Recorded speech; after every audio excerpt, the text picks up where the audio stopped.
Avec Yumkam Farm, Al Shahania Stud fait partie des plus vieux haras qataris. Son Altesse le Cheikh Mohammed bin Khalifa Al Thani a construit sa propriété sur une oasis à quelques kilomètres au nord de Doha. 30 ans que Al Shahania a vu le jour, les pur sang arabes ont porté au plus haut les couleurs bleues et toile blanche.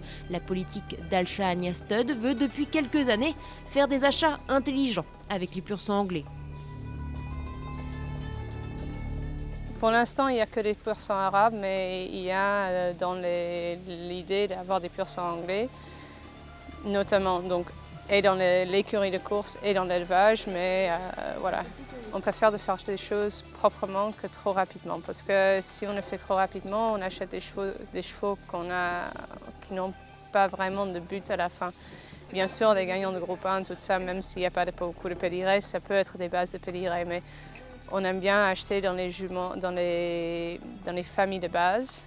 Même si on regarde les juments de course, des courses arabes, toutes les familles, c'est des vraies familles. Ce n'est pas des familles où il y a de temps en temps un gagnant, c'est vraiment des familles où c'est black type, on va dire, de première, deuxième, troisième, quatrième, voilà.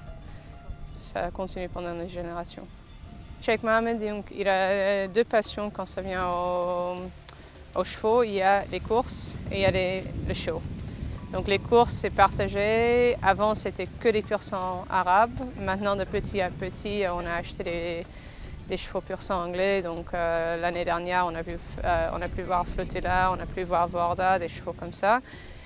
Et le but, oui, de petit à petit, c'est d'avoir 50-50.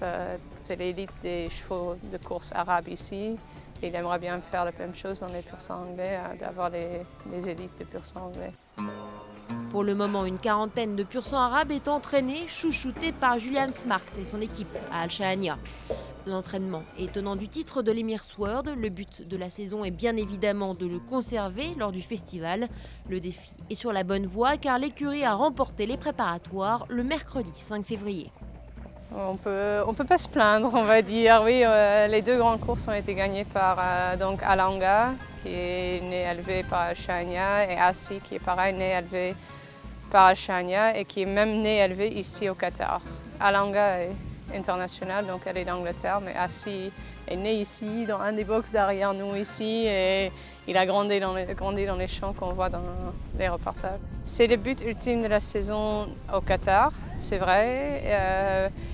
On peut même, ici dans le Milieu-Orient, on peut presque dire qu'il y a 3 étapes ou 4 étapes maintenant. Il y a le week-end de Derby, de Oaks, tout ça en mois de décembre. Il y a le Sheikh Abdullah qui est aussi assez important, mais c'est plus une journée de pur sang anglais maintenant. Le Heir Apparent qui est maintenant devenu le Gold Trophy Day ou Qatar Gold Trophy, quelque chose comme ça. Et l'Emir Sword.